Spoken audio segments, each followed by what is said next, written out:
विकलांग और मूक बधिर लोगों की मदद की उम्मीद तो सभ्य समाज से की ही जा सकती है, लेकिन इंदौर में जो कुछ हुआ वो कई सवाल पैदा करता है। जी हां, ऐसे भी कई सवाल है जिसको लेकर यह कहा जा सकता है कि प्रशासन जो है दावे बहुत करता है कि हम मूक बधिरों या फिर गरीब लोगों की या विकलांग लोगों की मदद करते हैं, लेकिन दावे सिर्फ कागजों पर होते हैं, फाइलों पर होते हैं, लेकिन हकीकत में इस तरह की कोई चीज होती नहीं है। इंदौर में भी एक ऐसा ही मामला सामने आया है।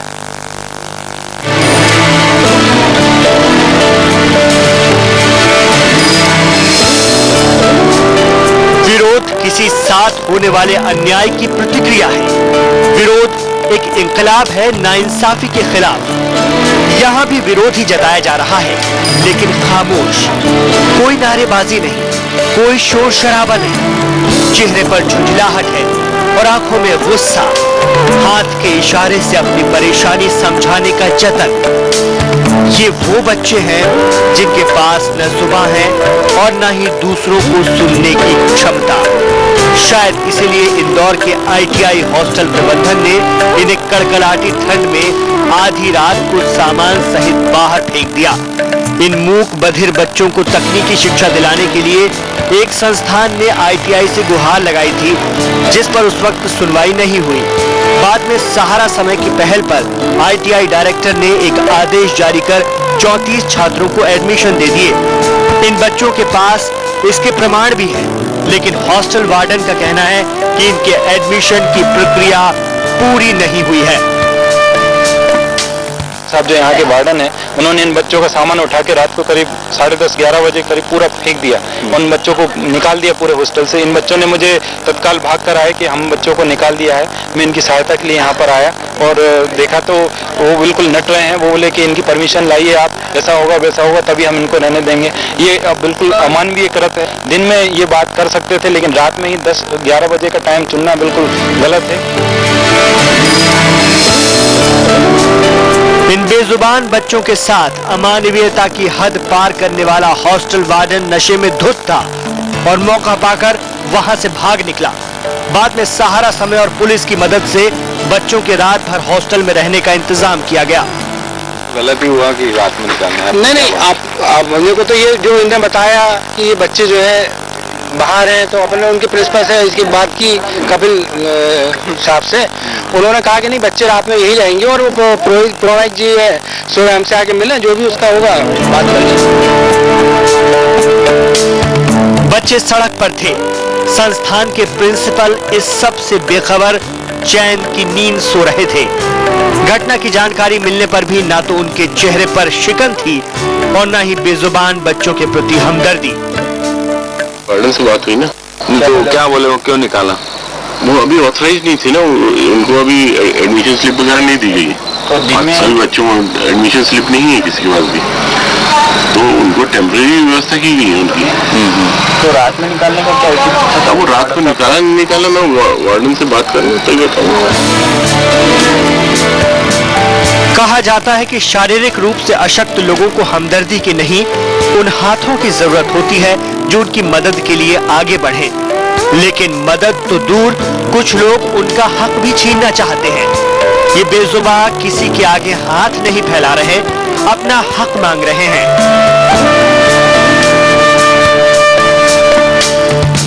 विजय मांगे, सहारा समय, इंदौर।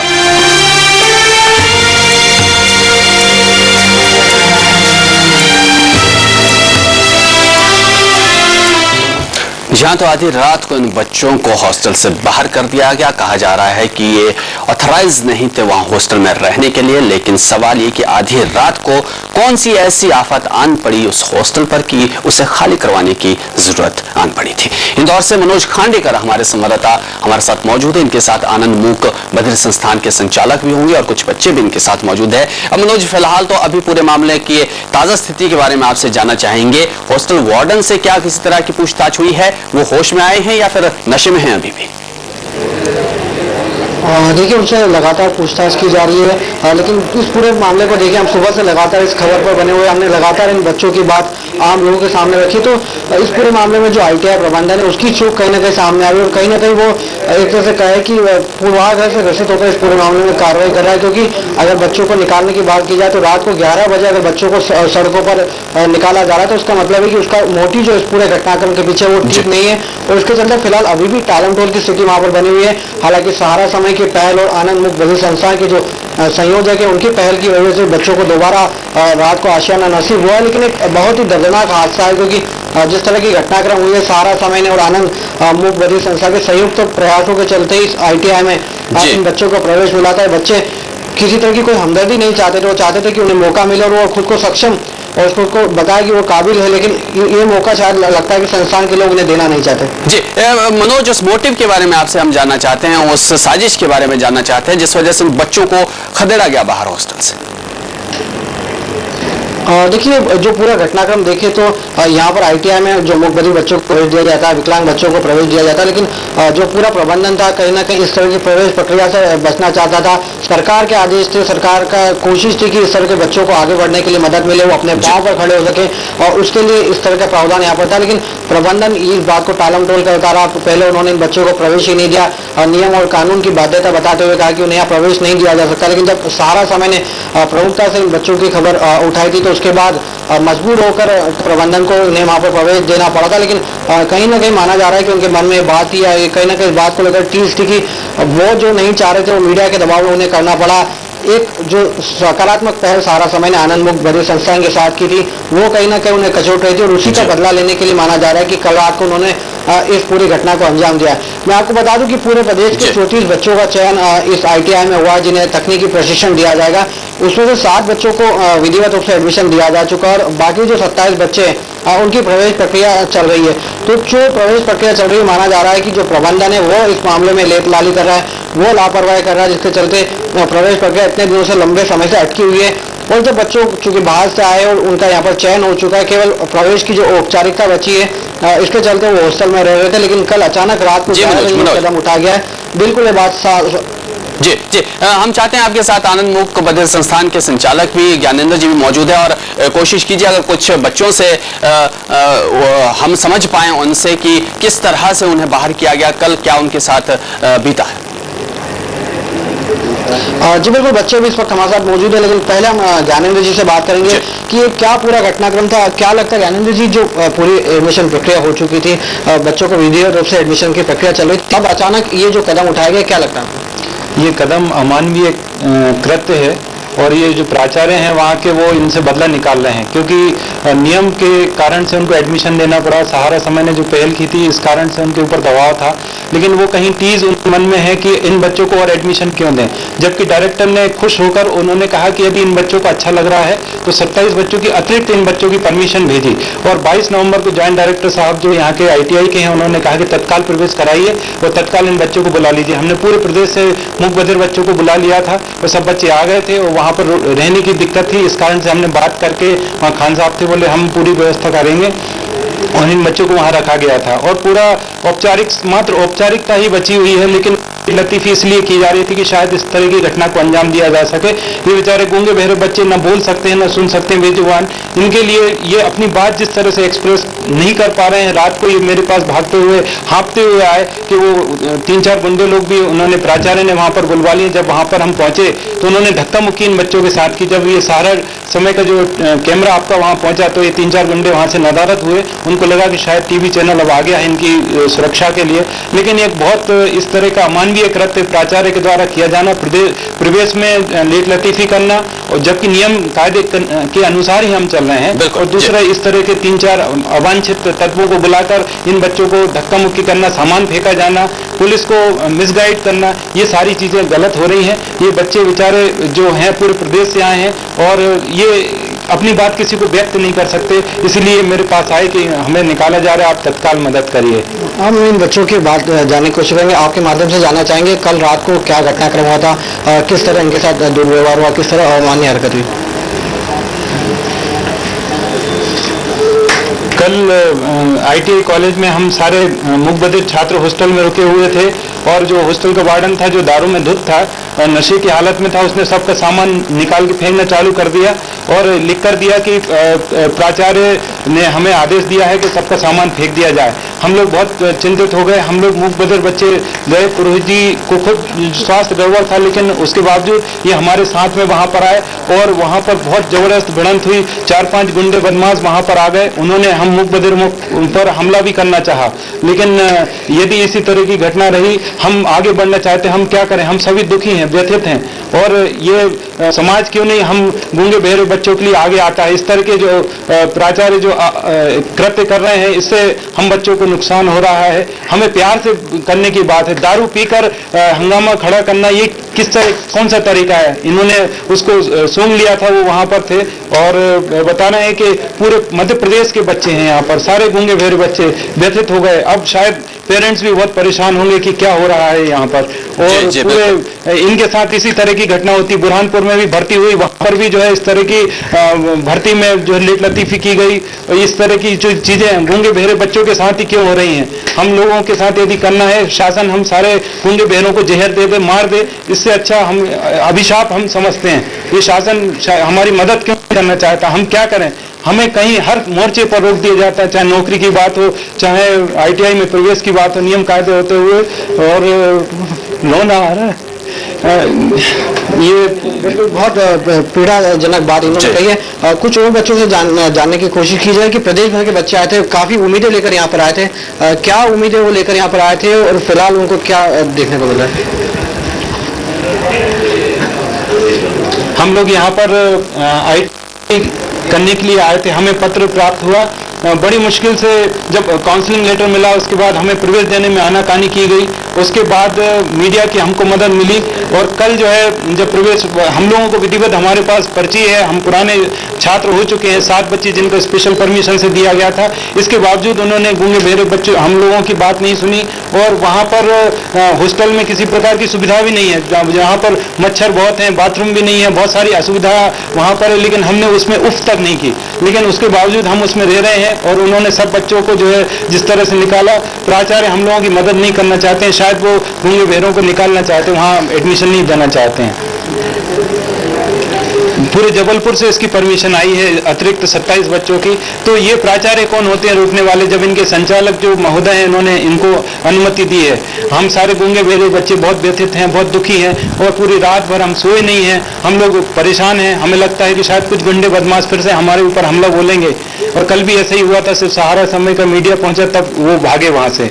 तो आप देख सकते हो योगेश जी, इस पूरे घटनाक्रम में कितना दर्दनाक हादसा है, कितनी जो मुकबदिर बच्चे उनके साथ किस तरह अमानवीय हरकत की गई। लेकिन इस पूरे घटनाक्रम की बात की जाए तो राज्य सरकार बात कहती है कि वो जो निःशक्त जन है उसको आगे बढ़ाने के लिए कोशिश कर रही है, उन्हें अपने पांव पर खड़ा करने की कोशिश कर रही है। मैं आपको याद दिला दूं कि पिछले साल जो प्रधानमंत्री मनमोहन सिंह ने ऐलान किया था कि ITI का जो इंफ्रास्ट्रक्चर है उसे सुधारा जाएगा, उसे मजबूत बनाया जाएगा। लेकिन राज्य सरकार और केंद्र सरकार की कोशिशें अपनी जगह जारी है, उनके दावे अपनी जगह जारी है, लेकिन जो ग्राउंड रियलिटी वो इस तरह सामने आ रही कि जो बेजुबान बच्चे हैं जिनके साथ मानवीय व्यवहार किया जाना चाहिए, उनके साथ इस तरह अमानवीय हरकतें की जा रही। जी मनोज, क्या पूरा मामला ITI डायरेक्टर जिन्होंने परमिशन दी वहां तक गया है? ये क्या पूरा मामला, और प्रिंसिपल कुछ कह रहे हैं इस पूरे मामले पर?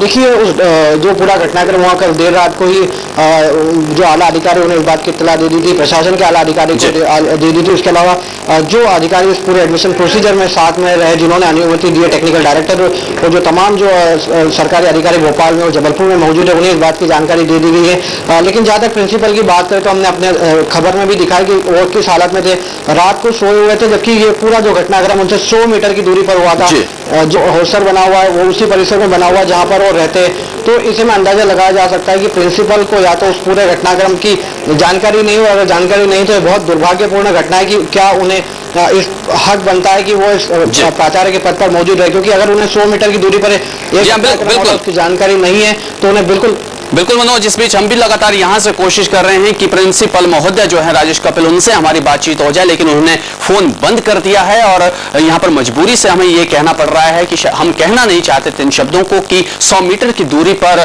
प्रिंसिपल महोदय आपके ये पूरा हंगामा होता है। क्या आप कानों में रूई ठूस कर उस समय सो रहे थे, जो पूरे मामले से आप अनजान बन रहे हैं? मनोज, एक बार फिर से हम चाहते हैं कि एक दो बच्चों से बात करें कि जो इनकी एडमिशन प्रक्रिया में बाधाएं डाली जा रही है, क्या उसमें कुछ बहाने लगाए जा रहे हैं वहां पर संस्थान के द्वारा? जी बिल्कुल, ज्ञानेंद्र जी से ही इस बारे में बात करते हैं, क्योंकि ज्ञानेंद्र जी बच्चों के लिए लगातार कोशिश करते रहे। उनसे जानना चाहेंगे ज्ञानेंद्र जी, 22 नवंबर का आदेश है और अब तकरीबन 10 तारीख से ज़्यादा का समय हो चुका है, केवल 7 बच्चों को अभी प्रवेश मिल चुका है, बाकी 27 बच्चों को प्रवेश क्यों नहीं मिला? क्या आपको लगता है कि क्या पूरा घटनाक्रम में कहाँ देरी हो रही है और कौन लोग इसका जिम्मेदार है? देखिए, पूर्व में तो उन्होंने बताया कि चूंकि चुनाव आ रहे हैं, इस कारण से इसको लेट किया जा रहा है। उसके बाद हम लगातार रोज चक्कर लगा रहे हैं, हर एक दूसरे दिन जाकर जब वहाँ पर पूछते हैं तो बोलते कल हो जाएगा, परसों हो जाएगा। अभी ट्रेड्स का आइडेंटिफिकेशन नहीं हुआ, जबकि भारत के राजपत्र में मूक बधिर लोगों के लिए ये ट्रेड्स आइडेंटिफाई किए गए हैं, पूरी सूची उनको जमा की जा चुकी है। डायरेक्टर ने उस सूची को अप्रूव करके इनको भेजा है, लेकिन चूंकि खुन्नस इनको निकालना है, गूंगे बहरे बच्चों से इनको खुन्नस है, ये इसीलिए शायद परेशान करते आ रहे हैं। और इनका जो पूर्ण उद्देश्य है वो ये है कि अपने इतना लंबा खींच दें कि खुद ही ये बच्चे बोले कि हमें अब एडमिशन नहीं चाहिए और ये खुद यहाँ से नदारद हो जाएं। ये इनका सोच है। ज्ञानेंद्र जी, पहले हमने कोशिश की थी जब इन बच्चों को प्रवेश मिला, अब हम लगातार मुहिम चला रहे कि बच्चों की बात सुनी जाए, इनकी जो खामोश विरोध है वो आम लोगों तक पहुंचे और उन्हें न्याय मिले। आपको क्या लगता है पहले भी प्रवेश क्यों नहीं दिया गया था? क्या मोटिव है इन बच्चों को वहाँ न रखने का? क्या प्रबंधन क्यों नहीं चाहता कि ऐसे बच्चे अपने पाँव पर खड़े हो सके, उन्हें तकनीकी शिक्षा हासिल हो सके? देखिए, प्रबंधन इसलिए नहीं चाहता क्योंकि उन्हें लगता है कि इसमें जोखिम है, किसी प्रकार के कोई हादसा हो जाएगा, ये बच्चे जब ITI की ट्रेनिंग लेंगे। लेकिन हमने उनको कन्विंस कराया कि जो भारत सरकार की एक बहुत बड़ी कमेटी बैठी कि गूंगे बहरे बच्चों के लिए कौन से ट्रेड में ITI कराया जा सकता है, जब उन्होंने इसको अप्रूव कर दिया तो इनको क्या दिक्कत है? किसी प्रकार की जोखिम वाली बात ये बार बार उठा रहे हैं। जब इन बच्चों के कुछ बच्चों के जो काउंसलिंग लेटर आए थे फाड़ के फेंक दिए थे और उन्होंने कहा था कि हम इन बच्चों को एडमिशन नहीं दे सकते हैं। उसके बाद हमने उनको भारत का राजपत्र जिसमें मूक बधिरों के ट्रेड्स बताए थे, इन बच्चों के द्वारा सहारा समय ने पहल की थी, उसके बाद इनको एडमिशन देना पड़ा था। लेकिन इनके पूरे घटनाक्रम ये है कि पूरे इनके दिमाग में ये बात है कि इनको देना नहीं है। खासतौर पर प्राचार्य के जो अन्य शिक्षक हैं वो उनको मिसगाइड कर रहे हैं कि साहब इसमें कोई बहुत बड़ी घटना हो सकती है। तो अपनी पूरी जिम्मेदारी से मुंह मोड़ना चाहते हैं। हम इन बच्चों से लिखवा कर ले रहे हैं कि यदि कोई घटना हो जाएगी तो ये खुद ही जिम्मेदार होंगे, पूरी घटना से बचने का प्रयास कर रहे हैं। जी बिल्कुल, हम समझ सकते हैं कि किस तरह से अपनी जिम्मेदारी से बचने की जो है ये प्रबंधन कोशिश कर रहा है। बहुत बहुत शुक्रिया मनोज आपका, ज्ञानेंद्र जी का भी बहुत बहुत शुक्रिया और बच्चों का भी अपनी बात रखने के लिए बहुत बहुत शुक्रिया। लेकिन हम यहाँ पर इस संस्थान के प्रिंसिपल को भी ये कहना चाहते हैं कि अगर पूरा कार्यक्रम देख रहे हैं आप, बच्चों का जोश देख सकते हैं, बच्चों की हिम्मत देख सकते हैं, वो पूरे मध्य प्रदेश से अपना भविष्य बनाने के लिए आपके संस्थान में आए हैं। उनको दुत्कारिए मत, प्यार से वहां पर रखिए, वो पूंजी आपके संस्थान की है। और एक बात यहां पर और भी बता दें कि सारा समय खड़ा है इन बच्चों के साथ और इनका हक इन्हें दिला कर रहेगा। फिलहाल इस खास पेशकश में इतना ही, ब्रेक का वक्त है।